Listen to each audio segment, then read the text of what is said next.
10 clear signs you are a spiritual healer. Carl Jung once said, "Who looks outside dreams. Who looks inside awakens." In this video, we're exploring 10 clear signs that reveal you are a spiritual healer, someone whose presence alone can bring peace and transformation to others. These are not just ideas to listen to. They are principles you can apply in your daily life to nurture personal growth, find happiness, and share healing energy with the world around you. As you reflect on each sign, I encourage you to ask yourself, which of these resonate most deeply with your own journey? Share your thoughts in the comments, because your story may inspire someone else who needs to hear it. And if you're ready to embrace your path as a healer, let's dive into this together. Welcome to Spiritual Wisdom. 1. You're sensitive to crowds and energies. Spiritual healers carry within them a gift that often feels like both a blessing and a burden: heightened sensitivity. They are not passive observers of life. They absorb energies, emotions, and unspoken feelings as if they were their own. When they enter a crowded space, they don't just notice tension or sadness. They feel it in their bodies, sometimes as fatigue, fogginess, or even physical symptoms like headaches or nausea. What others dismiss as being too sensitive is actually a sign of intuitive intelligence, an inner radar tuned to the hidden frequencies of the human spirit. This ability to sense the unseen is not weakness.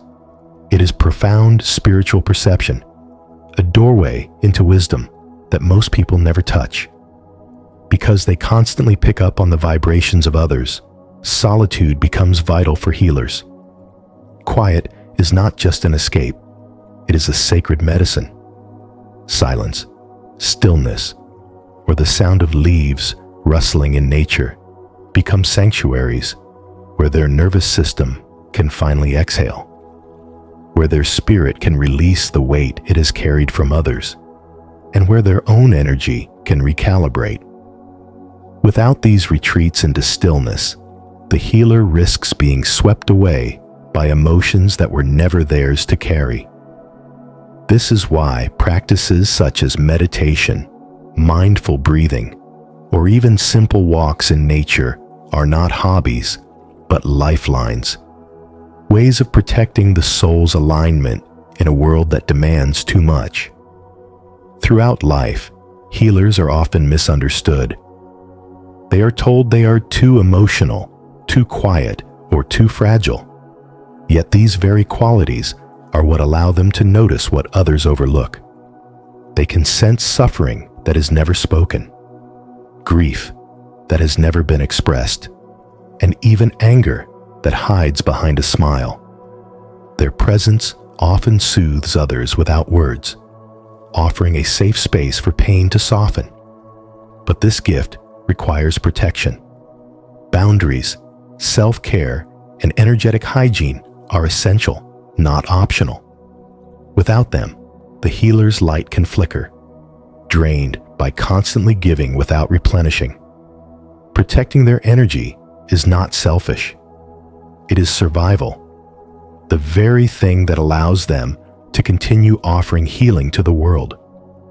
What many label as being overwhelmed is actually a deeper spiritual awakening.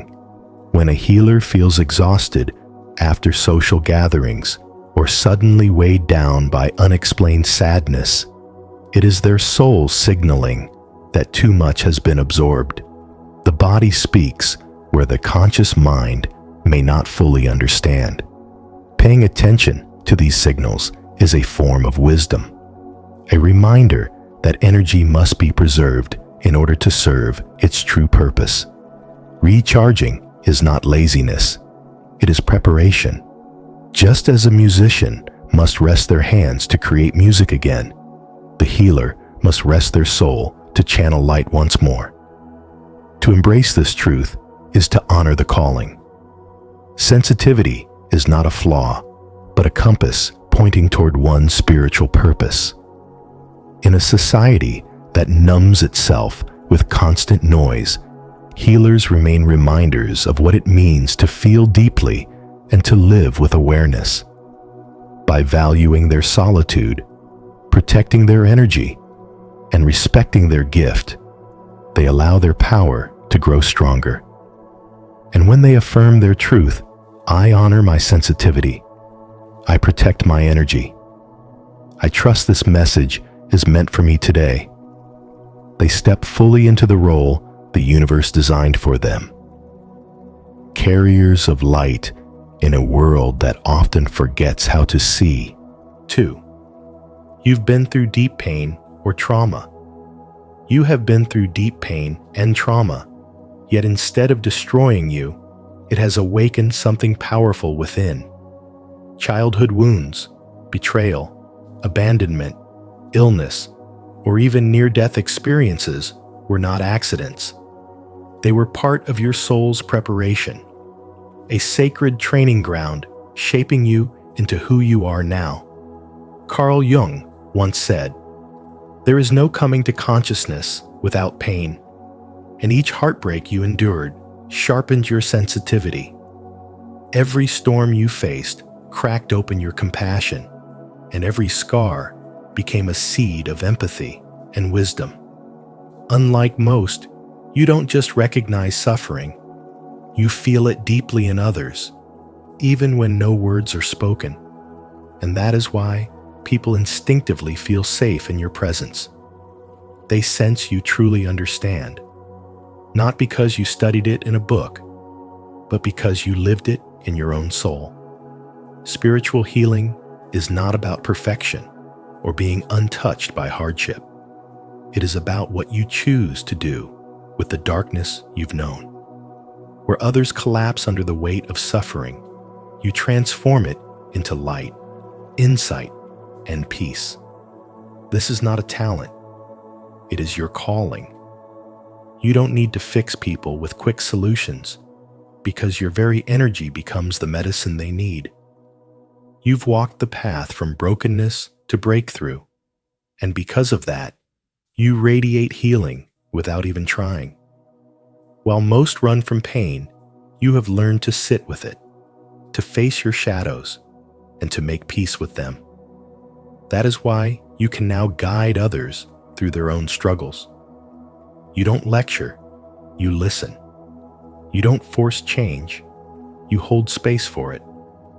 And that is what marks a true spiritual healer: the ability to remain gentle in a world that tried to harden you, the choice to stay kind when cruelty wanted to make you bitter, and the courage to rise from the ashes again and again, proving that what looked like an ending was in fact a beginning. This is not weakness, it is strength in its purest form. You have become a channel for grace because you allowed your pain to be transformed into wisdom. The very experiences that once threatened to break you are now the reason you can help others heal. Your scars are no longer wounds, but symbols of sacred power. Your survival is no longer just survival, it has become purpose. And that purpose draws people to you without effort, because your life itself is living proof that healing is possible. You don't need credentials or titles. Your soul already knows the work it came here to do. Every hardship has been shaping you, preparing you to carry light for those still walking in darkness. Without words, you bring peace. Without effort, you offer comfort. Your presence alone becomes a reminder that spirituality is not about escaping pain, but about transforming it into growth, wisdom, and purpose. That is why others feel drawn to you, because through your story, they see that they too can rise. So take pride in your journey and let your scars shine as evidence that beauty can emerge from brokenness. If you are ready to embrace that power, declare it boldly: my pain has a purpose.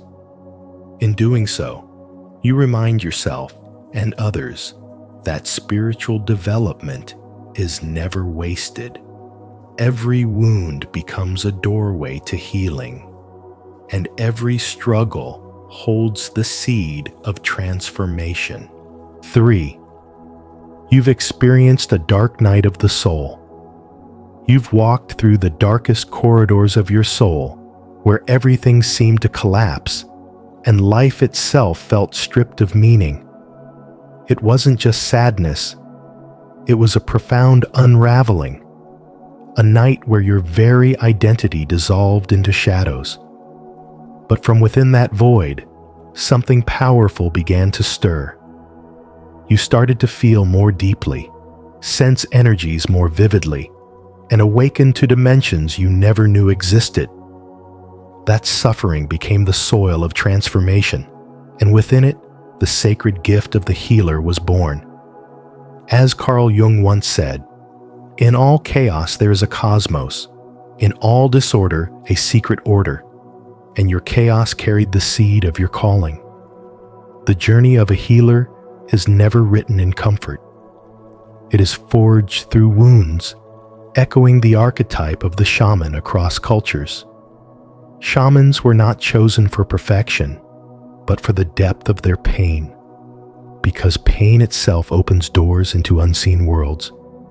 Illness, despair, and loss strip a person of everything false, leaving only truth, awareness, and power. Your own story mirrors this timeless pattern. What you endured was not a random misfortune, but a sacred initiation, awakening an intelligent spiritual wisdom that allows you to see into the heart of suffering and guide others through their storms with compassion that cannot be faked. In modern times, such awakenings are often misunderstood. Society may call it depression, burnout, or fragility. But what if your breakdown was your soul breaking open? What if what looked like collapse was actually alignment with your true path? Healers are often chosen through fire. Their trials become the refining flames that sharpen empathy, deepen compassion, and awaken inner knowing. As Jung reminded us, there is no coming to consciousness without pain. That pain was never meant to destroy you. It was meant to shape you. Think of Anna, a young woman working tirelessly in a hospital. When she lost her child, her grief shattered her world. She withdrew, questioning everything she had once trusted. Yet in the silence of her despair, something new emerged. She turned to meditation, energy work, and holistic practices. Her hands, once trained for medical routines, began moving with intuitive grace. Her voice carried healing. Her presence radiated peace, and her sorrow transformed into strength. Through her own healing, she discovered a power greater than she had ever imagined, the ability to heal the souls of others. When you've survived your own darkness, you carry a rare gift. You don't fear shadows anymore. Instead, you hold space for others to walk through theirs. You don't rush to fix, but you listen with depth. You don't flinch at pain, because you recognize it in another's eyes as the reflection of your own. That is the essence of being a healer, not a certificate, not a title, but a truth etched into your very soul. Healing flows not only through your words or actions, but through your very presence, a living medicine that transmits light and safety without needing to be explained. Your trauma, then, was never meaningless. It was an activation of your destiny. It carved out space within you for greater love, deeper wisdom, and infinite compassion. The wound that once brought you to your knees became the doorway through which your purpose entered. By choosing to step through that doorway, you accepted your calling. You are not merely surviving, you are radiating healing through your story, your energy, and your silent strength. Jung said, "The most terrifying thing is to accept oneself completely. And when you do, your wholeness becomes a sanctuary for others." If you face the night and now feel the light rising again, know it is no accident. This is your path, your purpose. Comment below, "I rise with purpose," to affirm your awakening and inspire others to step into their own light. 4. Your presence lifts others up. Even without saying a word, your presence brings peace to others. You walk into a space, and suddenly, people feel a little calmer, a little lighter. It's not something you try to do. It simply happens. You radiate an energy that shifts the atmosphere, making others feel safe, supported, and seen. This isn't about being the loudest voice in the room. It's about the silent power you carry, the kind that reaches people on a soul level. People may not always be able to explain it, but they are drawn to you. They confide in you. They feel lighter after spending time near you. And often, they leave your presence without the emotional heaviness they came with.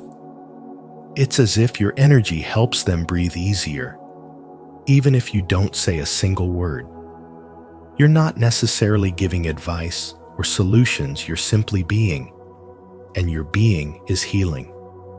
This is the quiet essence of a true spiritual healer. Your ability to soothe others likely stems from your own personal journey. You've faced hardships. You've walked through emotional fire and emerged with compassion as your language. And now, without effort, that compassion extends to others. You hold space for people in a way that allows them to be vulnerable, to release pain, to feel understood without needing to explain themselves. You don't push them to heal. You create an energetic environment where healing naturally unfolds. It's not uncommon for people like you to be mistaken as merely good listeners or easy to talk to. But it goes deeper. Your energy is a sanctuary. Being around you feels like coming home warm, accepting, and peaceful. The emotional clarity others gain isn't from your words, it's from your presence. You absorb what's heavy and radiate what's light. And often, you do it without even realizing it.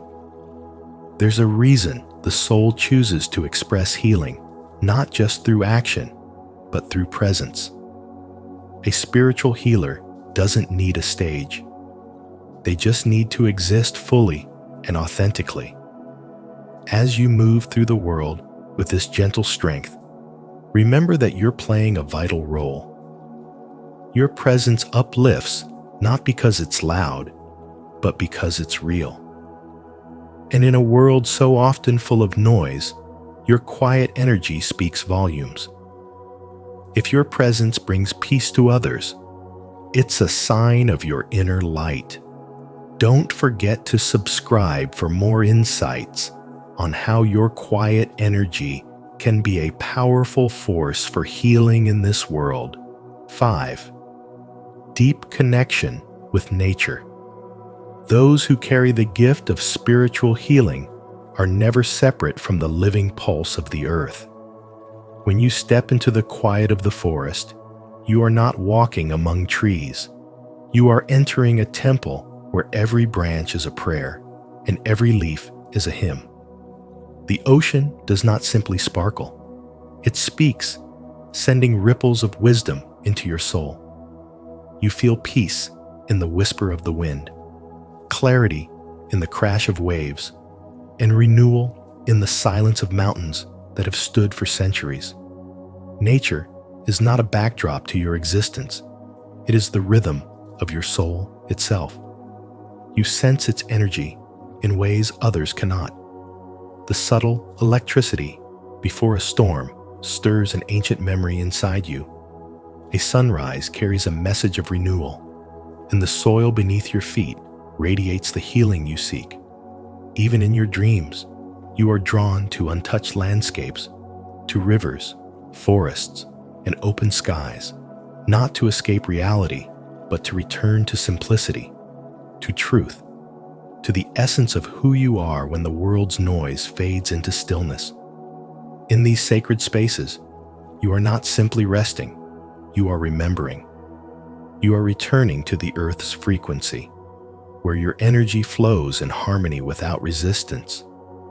That is why crowded places may feel heavy, why the artificial glow of city lights leaves you restless or drained. Your soul was never meant to be confined within walls of concrete and noise. It was born to breathe with the trees, to move with the tides, to rise and fall with the stars. Because you are attuned to something ancient, your body naturally responds. You crave sunlight, not just for warmth, but because it nourishes your spirit. You walk barefoot, not for comfort, but to ground your energy deep into the earth's core. You feel drawn to herbal remedies, to the scent of rain, to the silver glow of moonlight, not out of preference, but out of recognition. These are not hobbies. They are signals, signs of a spiritual memory awakening, reminders that you are walking a path you have walked before. This connection is more than intuition. It is confirmation. It reveals that your soul carries the vibration of healing, and nature is the tuning fork that keeps you aligned. When you carry this harmony within you, others sense it. They may not understand why, but in your presence they feel calmer, lighter, more balanced. That is the quiet strength of someone whose spirit is synced with the earth. Your energy restores without words. Your presence heals without effort. Carl Jung once said, "Knowing your own darkness is the best method for dealing with the darkness of other people. And when you are rooted in the wisdom of nature, you embody this truth. You understand that healing is not about control, but about alignment, not about force, but about returning to the flow of life itself." The lesson is clear. Your bond with the natural world is not random, and it is not weakness. It is your greatest gift. It is one of the clearest signs that you are a spiritual healer, carrying a calling that extends beyond yourself to touch the lives of others and to help restore balance to the earth itself. So honor the pull you feel toward the forest, the waves, the stars, and the open skies. Listen when your soul longs for silence, for rivers, for mountain winds, because in those moments you are not escaping, you are stepping into your truest frequency. Carry this awareness with reverence. Let it shape your spiritual development, and never doubt the power of your presence. If this truth speaks to your soul, affirm it now. I feel the healing power of nature flowing through me. I am one with the earth, and peace surrounds me. 6. Extreme emotional sensitivity. Empathic abilities. Extreme emotional sensitivity is one of the most undeniable signs that you are a spiritual healer. For you do not merely notice when someone is upset, you embody it. You feel their pain in your chest before they have spoken a word. When heavy energy enters the room, it strikes you like a sudden storm. Yet when joy appears, you receive it as though the sun itself were pouring into your soul. You are an emotional antenna, tuned to frequencies others cannot hear. And this sensitivity is not weakness, but sacred intelligence, spiritual wisdom that allows you to walk into hidden depths of the human heart. People gravitate toward you because around you they feel safe, accepted, and understood without explanation. Strangers open up their lives, and friends confess things they never planned to share. This is not coincidence. It is the quiet magnetism of your gift. What some call too sensitive is in truth the greatest instrument of healing, for your emotions function as a diagnostic device, pointing you toward wounds carefully hidden behind smiles. You carry the warmth that turns coldness into comfort, the silent presence that allows another soul to exhale. As Carl Jung once said, knowing your own darkness is the best method for dealing with the darkness of other people. Your sensitivity is the doorway through which light enters where pain once lived. Still, such openness is not without burden. Crowds overwhelm you. Conflict feels like thunder shaking your bones, and even the nightly news can leave you weary. You have likely wondered why you feel so much, why the world weighs so heavily on your shoulders. But this intensity is not a curse. It is your compass, guiding you toward those who need your light the most. It is through this gift that you sense what others cannot articulate, and in that sensing, you offer hope before words are spoken. Consider Alina, a young woman working in a busy cafe. Her duty was to serve coffee, yet her deeper purpose could not be measured in transactions. One day, a man came in with a polite smile, appearing whole on the surface. But Alina felt something trembling beneath his facade, a despair too quiet for others to notice.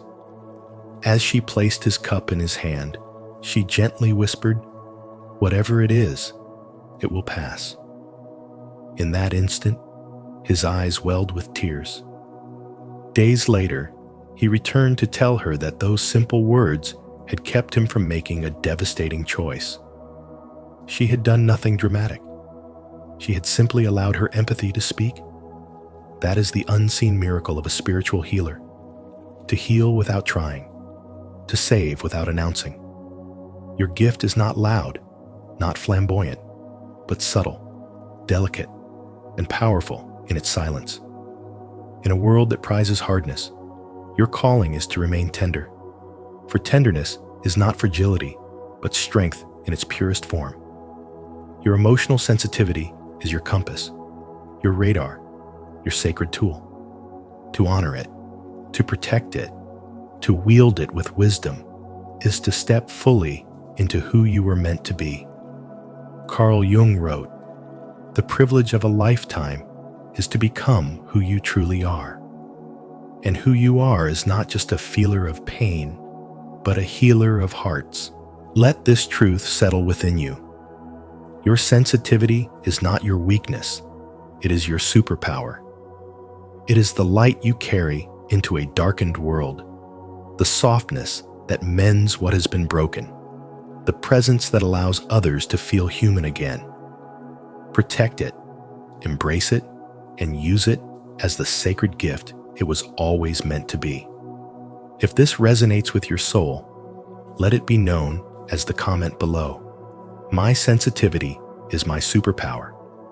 In doing so, you are not only claiming your gift, you are shining your light so that others may have the courage to embrace their own. 7. Vivid and spiritually significant dreams. Vivid dreams that carry spiritual weight are often not just the mind wandering, they're portals.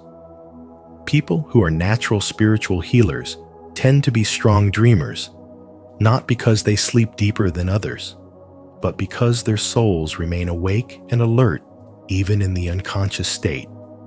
These dreams are more than just images, they're experiences. During the night, many healers visit the astral plane, a dimension beyond the physical where time bends and the soul can roam freely. In these spaces, they meet spiritual beings, ancestors, or guides who pass on subtle but powerful messages.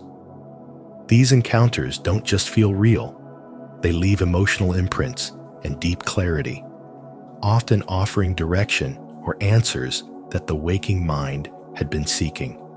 Such dreams often contain messages from the higher self, signs from the universe, or glimpses into the future. Sometimes, you may find yourself dreaming about places you've never visited, but that feel hauntingly familiar, or interacting with beings who speak in symbols rather than words. The body sleeps, but the healer's energy is still in motion, processing, sensing, and absorbing. Many of these dreams come right before or after major shifts, healing crises, awakenings, or transformations, because they're meant to prepare, warn, or empower. One may wake up with a strong sense that something needs to be done or changed, without being able to logically explain why. That is spiritual intelligence in motion. When you carry healing energy, you also carry a frequency that aligns with the subtle realms. This means your spirit becomes like a radio receiver, tuned in to higher wavelengths. That's why these dream experiences feel different from regular dreams. They don't vanish upon waking. Instead, they linger, pull at your attention, and reveal new layers of meaning as the days go by. Some even return in patterns or cycles, as if spirit is asking you to pay attention to a lesson you've missed.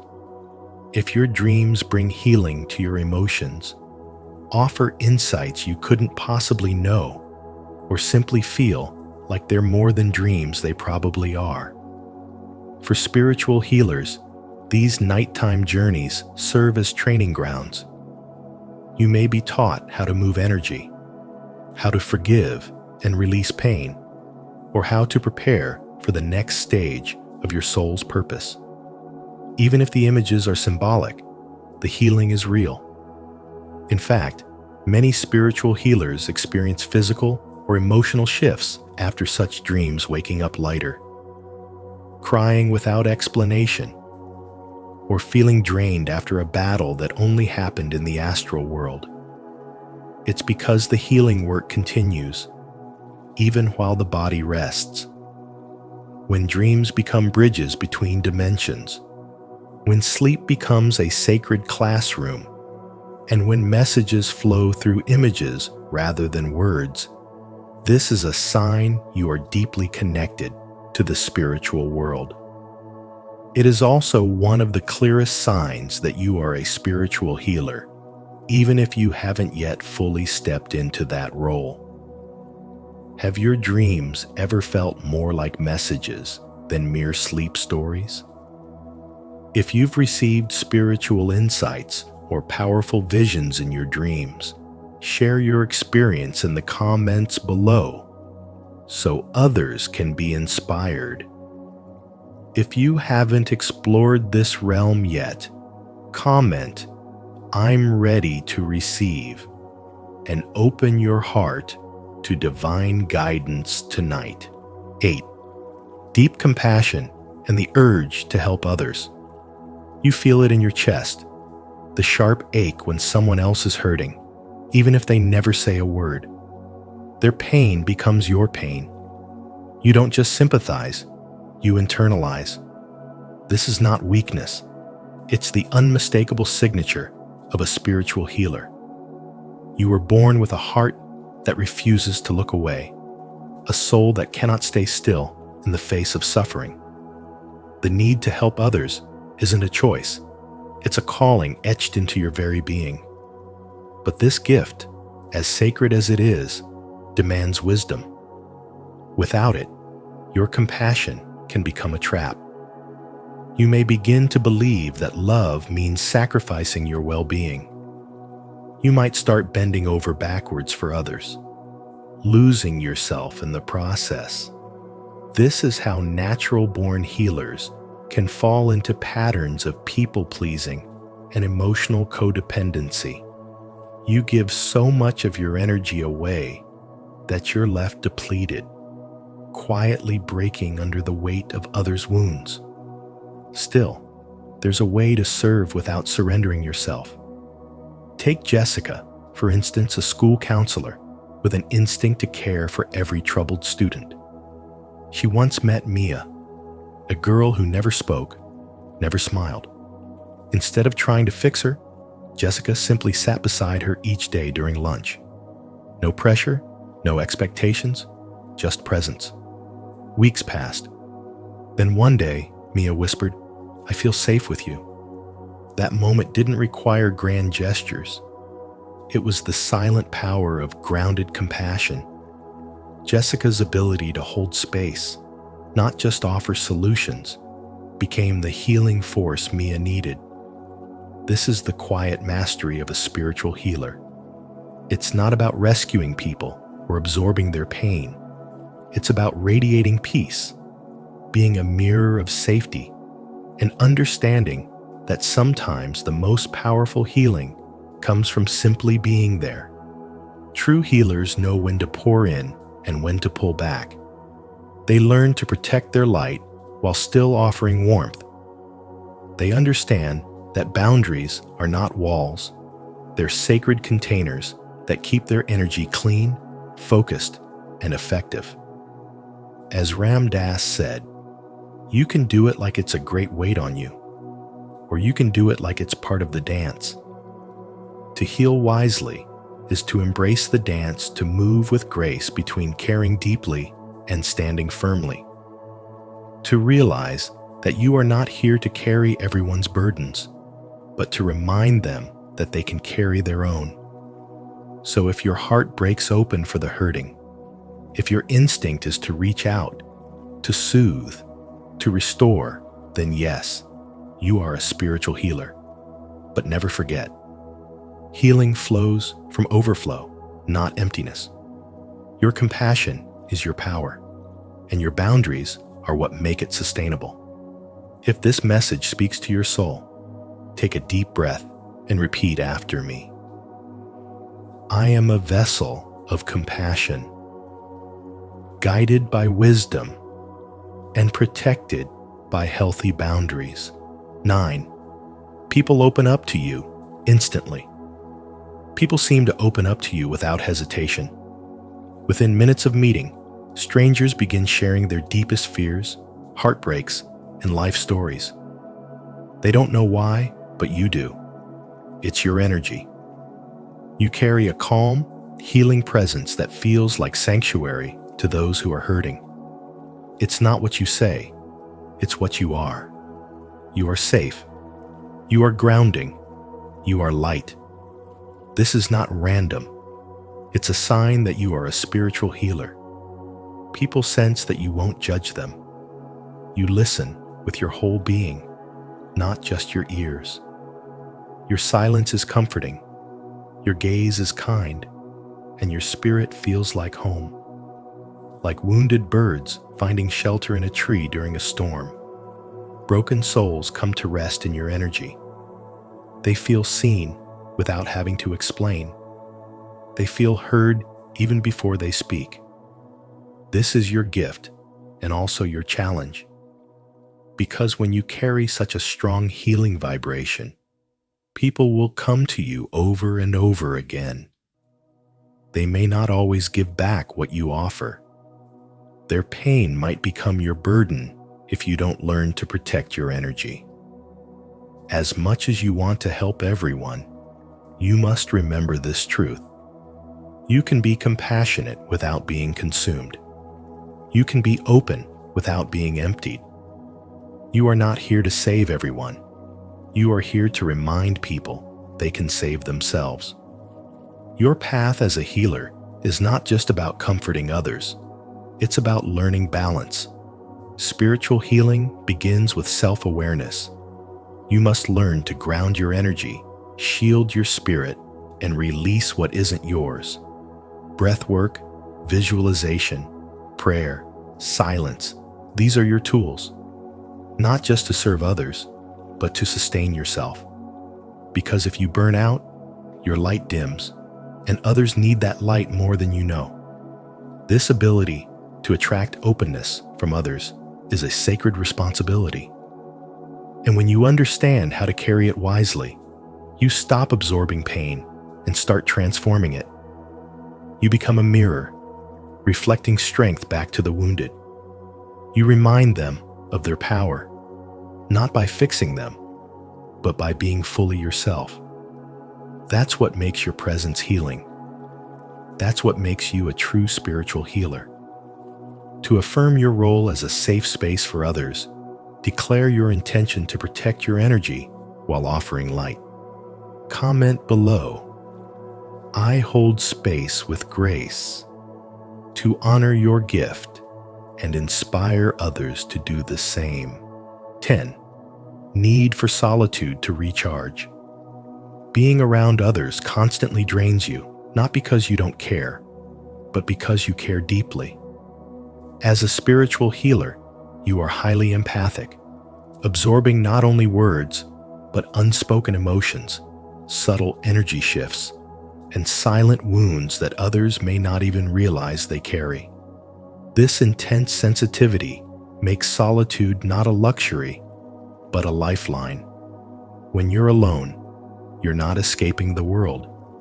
You're returning to yourself, finding balance after being stretched by the energetic weight of others. Solitude becomes your sacred space to reflect, to reset, and to release everything that is not yours. It is here, in the quiet, that your soul breathes.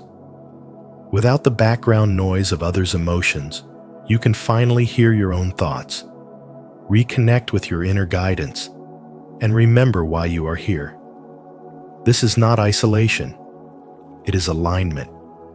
It is not loneliness. It is spiritual clarity. In these moments of stillness, you feel God closer, your energy clears, and your mission as a healer becomes more focused.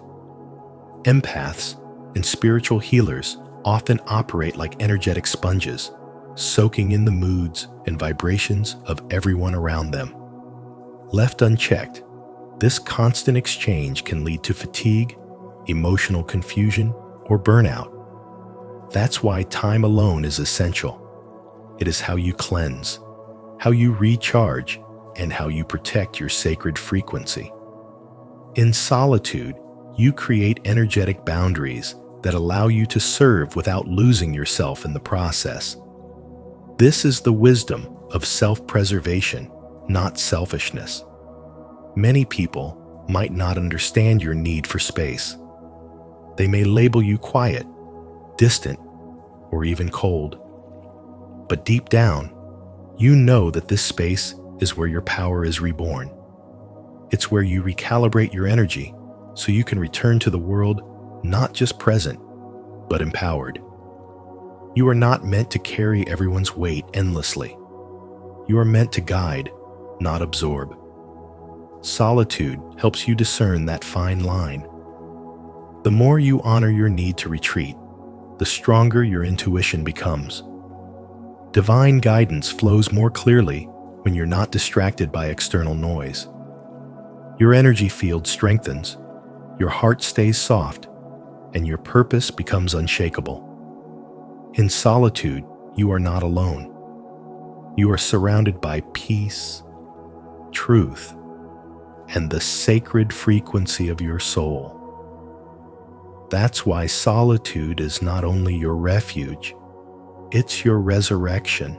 And so, the journey of discovering the signs of a spiritual healer is not just about recognition, but about embracing the sacred responsibility that comes with it. Remember, as Carl Jung once said, "Who looks outside dreams, who looks inside awakes." If today's message resonated with you, let it be a reminder that your awakening is not accidental. It is a call to step into your purpose. Thank you for spending this time with us. If you found value in this video, please like, share, and subscribe to Spiritual Wisdom. And don't forget to turn on the notification bell so you never miss our upcoming insights on spirituality and spiritual awakening. 6 powerful reasons why the INFJ is neurodivergent. The privilege of a lifetime is to become who you truly are. Carl Jung. Have you ever felt like your mind works in ways others can't quite understand? If so, You're not alone, and you might just be among the rare 1% known as the INFJ. In today's video on spiritual wisdom, we explore 6 powerful reasons why INFJs are not just rare, but profoundly neurodivergent, wired for deep perception, heightened intuition, and visionary insight. Carl Jung believed that true individuality often sets us apart from the world, and in this case, being different may just be your greatest gift. As you watch, reflect on how your unique way of thinking might be the very path to your personal growth and happiness. Have you ever felt misunderstood for your sensitivity or depth? Share your experience in the comments below. We want to hear your voice. 1. Unique cognitive processing. INFJs process the world through introverted intuition, a non-linear, unconscious system that gathers subtle details, patterns, and emotional currents beneath the surface of daily life. Unlike linear thinkers who seek answers through logic or step-by-step analysis, INFJs allow insights to rise organically from deep within. These insights seem to arrive out of nowhere, but in truth, they are the product of a mind constantly weaving together meaning behind the scenes.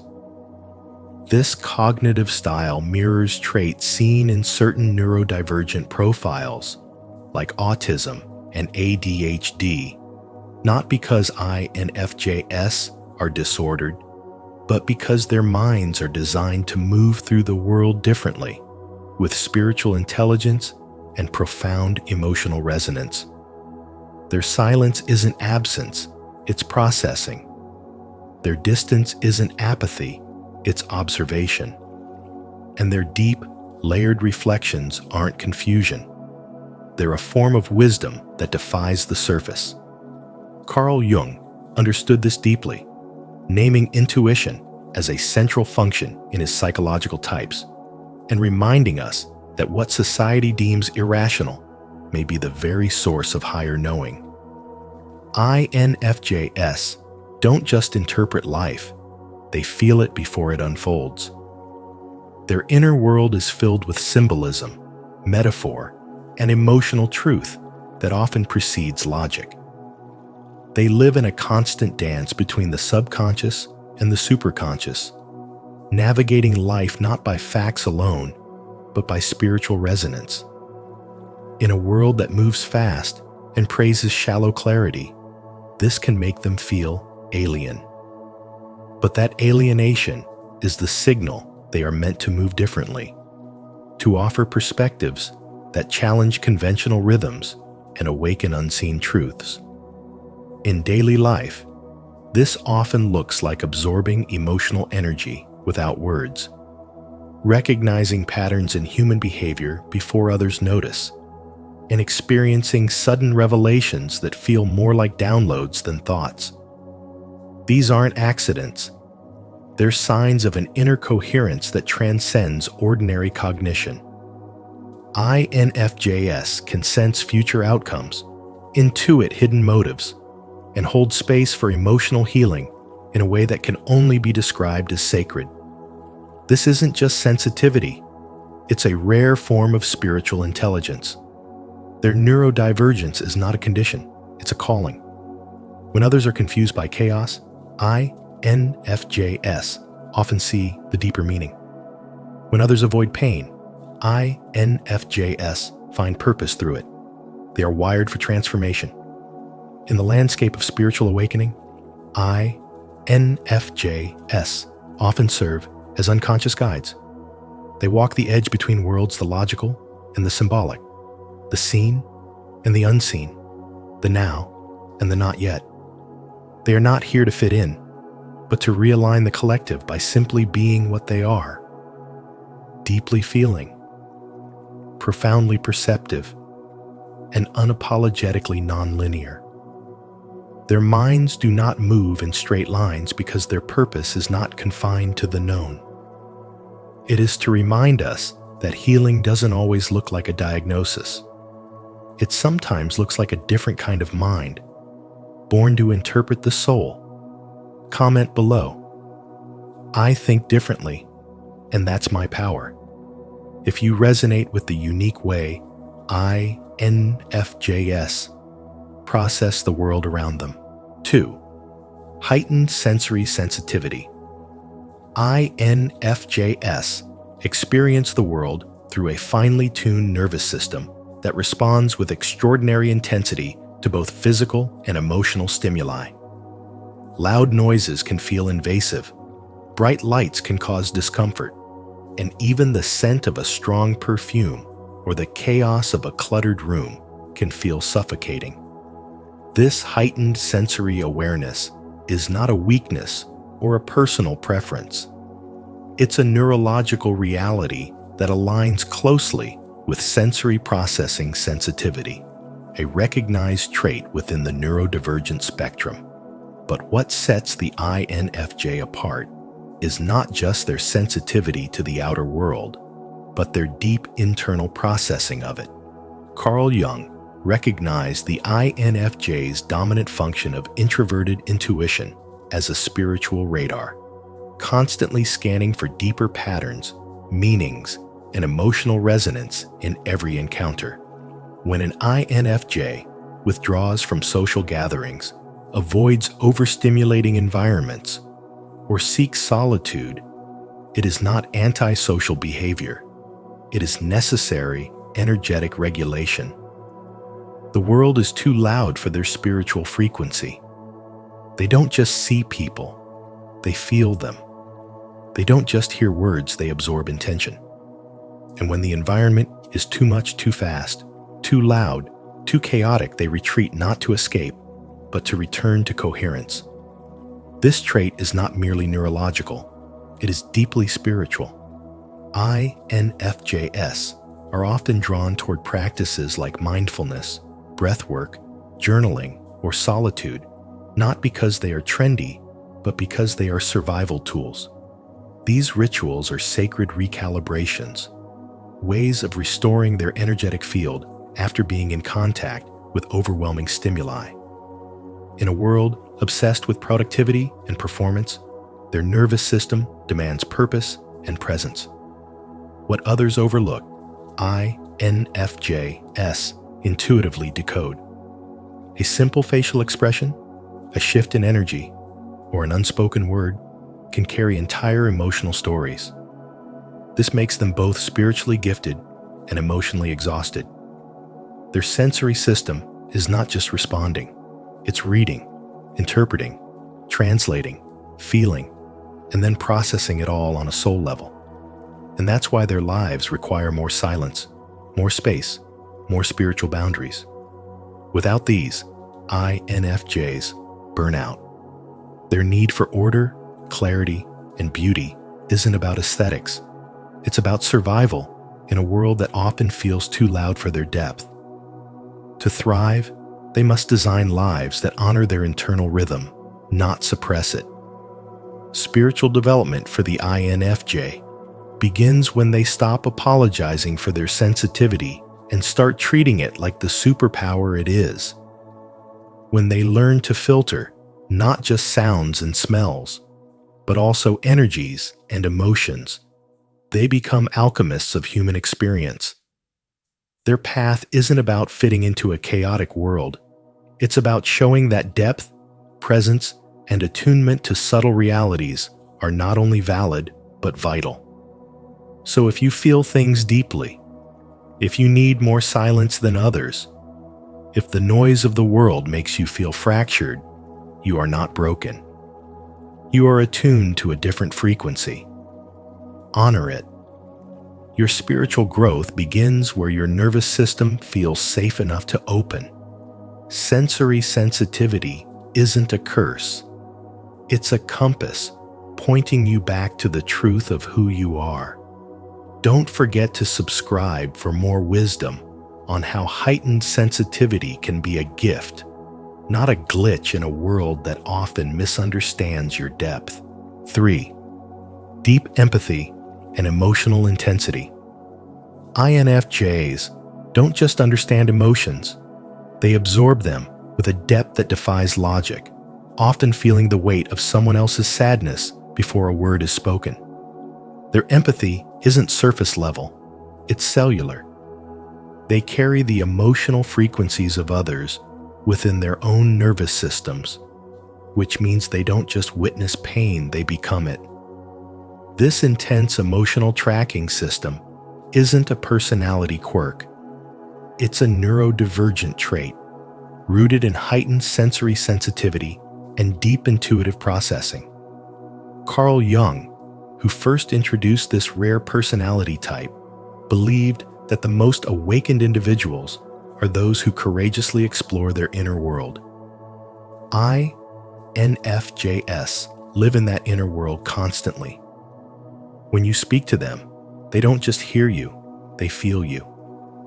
And when they watch a film, hear a song, or read a story, they don't consume it passively. They're spiritually transported into its emotional landscape. This emotional absorption often mirrors traits seen in highly sensitive persons, HSPs, and those on the autism spectrum, who experience stimuli, especially emotional stimuli, with profound intensity. Because of this, INFJs often find the world overwhelming. While others can brush off negativity, they internalize it, often without even realizing they've done so. They may feel exhausted after social gatherings, not because they're shy, but because their minds and hearts have been flooded with unspoken emotional data. They are constantly decoding tone, energy, and micro-expressions, sometimes even sensing things the speaker hasn't consciously admitted. This kind of intuitive overload leads them to seek solitude not as a form of escape, but as a sacred practice of emotional purification. INFJs need solitude the way others need sleep. Without it, their nervous system short-circuits under the weight of collective energy. And yet, their emotional depth is not a flaw. It's a manifestation of spiritual wisdom in action. They are wired to care, to sense, to feel beyond the veil. But in a world that worships emotional numbness and celebrates superficial connections, such sensitivity is often misunderstood or dismissed as weakness. The truth is, INFJs function on a frequency that doesn't match the noise of modern life. Their brains are wired for pattern recognition, symbolic meaning, and moral coherence. They don't just want to understand the what, they crave the why. And this makes their emotional responses more complex, layered, and existential. It's why they can feel joy and sorrow simultaneously, why they cry during moments of beauty, and why they sometimes retreat into silence when there's too much to process. INFJs are emotional alchemists, turning pain into compassion, chaos into clarity. But this gift comes with a cost. It requires boundaries. It demands rest. It calls for environments that support, not exploit, their rare vibration. Their emotional intensity is a form of spiritual intelligence, a sign that they're not just surviving this world. They're feeling it, healing it, and carrying it, one vibration at a time. Are you someone who feels the emotions of others so deeply it sometimes feels like your own heart is speaking for the world? If yes, comment below. I feel deeply, but I remain grounded. Let this be your reminder that your empathy is not a weakness. It's your superpower, and you have the inner strength to channel it with wisdom. 4. Preference for solitude and deep focus. While all introverts need alone time, INFJs depend on solitude not as a preference, but as a neurological and spiritual necessity. Their minds absorb stimuli like sponges every glance, tone, or unspoken emotion, And without intentional periods of withdrawal, their systems begin to short-circuit. In many ways, their experience reflects that of neurodivergent individuals whose nervous systems process the world with heightened sensitivity, requiring low stimulation environments just to maintain equilibrium. This is not just introversion, it is an energetic reality. INFJs often find themselves overstimulated in social settings, not because they dislike people, but because every interaction is processed on multiple levels: emotionally, intellectually, intuitively, and energetically. A simple conversation becomes a data stream of hidden meanings, micro-expressions, energetic shifts, and emotional undercurrents. Their brain, like an intricate web of insight, needs time to sort and interpret what others often bypass. Without solitude, they experience what spiritual psychology calls fragmentation, where the self loses coherence under the pressure of external input.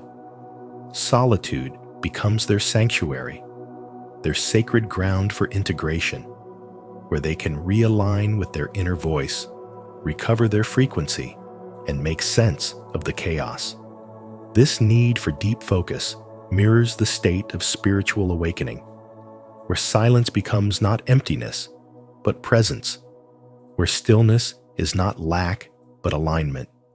In solitude, INFJs engage with their subconscious minds in the way Carl Jung described as active imagination, a bridge between the conscious and unconscious, where they are not simply resting, but communing with the deeper truths of the psyche. During these solitary moments, they enter a kind of flow state, tuning into wisdom that is both ancient and futuristic, emotional yet objective, personal yet universal. In this sacred stillness, they recalibrate their energy, refocus their thoughts, and restore their inner balance. In today's noisy world, where hyperconnectivity is mistaken for purpose and being constantly on is praised as productivity, the INFJ teaches us that withdrawal is not escape, it is intelligence. Emotional intelligence, spiritual intelligence, energy intelligence. Their craving for solitude is a signal that their soul is downloading insight that cannot be accessed through noise or distraction. This is why so many INFJs become visionaries, counselors, healers, or writers, not because they enjoy isolation, but because isolation allows them to access depth. They are not meant to keep up with the speed of surface-level reality. They are here to slow things down, to process complexity, and to give language to the unseen. If you're an INFJ, you are not too sensitive, too intense, or too private. You are tuned to a different frequency. Your solitude is your sacred technology. And if you're not an INFJ, but you know one, love one, or lead one, understand this. When they retreat, they are not disconnecting, they are recharging. Respect that process. They will return from solitude not smaller, but brighter, more coherent, more themselves. In the stillness, they are not alone. They are communing with a deeper truth that many fear to face. And in honoring that truth, they offer the world something irreplaceable. Insight born not from reaction, but from reflection. A kind of spiritual wisdom that can only be accessed by those brave enough to walk alone. Do you feel most alive in your solitude and deepest when the world is quiet? If that's your truth, declare it in the comments. I focus in silence, and that's my power. 5. Nonlinear creative expression. INFJs embody a nonlinear creative genius that defies conventional patterns and reflects a deeper intelligence few truly comprehend. Their thoughts do not follow a straight path. They loop spiral, dance between realities, leaping intuitively from one symbol to the next. This unique style of processing is often misunderstood in a world that glorifies structure and step-by-step logic. But in truth, it reflects a neurodivergent brilliance closely aligned with the way spiritually advanced and emotionally sensitive individuals interact with life. INFJs do not operate through mere intellect, they navigate through insight. Their mind is like an ecosystem where memories, archetypes, dreams, and emotions all exist on the same plane, allowing them to make powerful, creative connections others would miss entirely. This is why their creations often feel timeless and spiritually charged, as if they are drawing from something beyond the five senses. In this way, INFJs share a kinship with neurodivergent minds, such as those with ADHD or dyslexia, not in limitation, but in liberation. Their best work emerges not from rigid schedules or external pressure, but from inner resonance, divine timing, and soulful alignment. They are not just artists. They are intuitives, oracles, storytellers of the unseen world. Carl Jung, whose psychological theories form the foundation of much of modern spirituality and inner work, recognized intuition as a function that taps into the collective unconscious. INFJs, with their dominant introverted intuition, often receive ideas in flashes not by deduction, but by deep energetic knowledge. They don't figure things out in a linear fashion. They recognize truth as it emerges from within. This is why they can appear scattered on the outside while experiencing profound inner clarity. Their non-linear expression is not chaos. It is sacred order unfolding through the soul's own rhythm. When you observe an INFJ in creative flow, you're witnessing a spiritual event. Their energy is communing with something higher, pulling from a well of wisdom and symbolism to birth something entirely original. They may write a single sentence that holds the weight of 1,000 emotions, or construct a concept that shatters conventional boundaries while elevating collective consciousness. This kind of intelligence does not seek approval, it seeks meaning. And meaning for the INFJ is never manufactured. It is felt, lived, channeled, and revealed. INFJs need emotional spaciousness, silence, and sovereignty to do their best work. Their creativity is not about productivity. It is about spiritual awakening, healing, and revealing hidden truths. The world often misunderstands this, labeling their non-linear nature as inefficiency or indecision, when in reality, they are navigating multiple timelines of perception at once. They are not just thinking, they are intuiting, integrating, and alchemizing. The gift of non-linear expression lies in its ability to birth something that could never be accessed through logic alone. This is not just a cognitive style, it is a spiritual language. It is the language of pattern, synchronicity, myth, metaphor, and prophecy. INFJs carry a kind of creative frequency that reshapes reality through their ability to channel emotional truth into symbolic form. Whether it's through art, writing, conversation, or silence, their expression serves a higher function: to awaken, to mirror, to bring coherence to what is often unseen. Their neurodivergence is not a deviation from normalcy. It is a divine deviation from limitation. So if you're an INFJ, embrace your spirals. Follow the threads that pull you toward what others may not understand. Your non-linear process is not something to fix. It is a sacred design, a bridge between dimensions, and a vital part of your spiritual development. What others perceive as messy is simply your soul in motion. Trust that. Your creativity is not meant to fit the world. It's meant to expand it. And that is a power very few possess. If this resonates with your soul's creative rhythm, leave a like, subscribe to Spiritual Wisdom, and tap the notification bell so you never miss insights like this.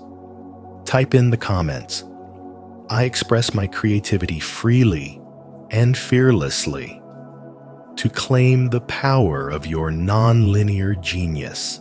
6. Struggles with executive functioning. Despite possessing rare spiritual wisdom and high emotional intelligence, INFJs often face intense struggles with executive functioning that are frequently misunderstood. What appears on the outside as procrastination, indecision, or disorganization is actually a deep inner conflict caused by mental overload, emotional sensitivity, and a constant flood of internal dialogue. This is not about laziness. It's about the overwhelming responsibility they feel to do things with precision, meaning, and alignment. INFJs are not wired for surface-level action. They're wired for depth, which often makes linear tasks like starting something on time, organizing steps, or making rapid decisions feel paralyzing. Carl Jung once said, "Neurosis is always a substitute for legitimate suffering." And for INFJs, the suffering often comes from trying to force themselves into systems that don't honor their complexity. They battle time blindness, where the concept of time dissolves under deep emotional processing. They feel decision fatigue not because they are indecisive, but because every decision holds moral, emotional, and energetic weight. They don't just pick, they analyze the ripple effect, the energy behind it, and whether it fits into a much larger vision. This neurodivergent trait, shared with those who live with ADHD or anxiety, manifests in a way that is spiritual, psychological, and somatic all at once. When an INFJ delays something, it's not due to a lack of care. It's usually because they care too much. They are perfectionists, not out of vanity, but out of integrity. They want every word, every action, every detail to reflect something higher. But this need for meaning in everything can create a kind of paralysis, especially in a world that glorifies speed over substance. They often lose themselves in visions, feel overwhelmed by the sensory noise of life, and collapse under the weight of invisible expectations they place on themselves. Their neurodivergence isn't a flaw. It's a sacred architecture. It's a different operating system that prioritizes inner truth over external productivity.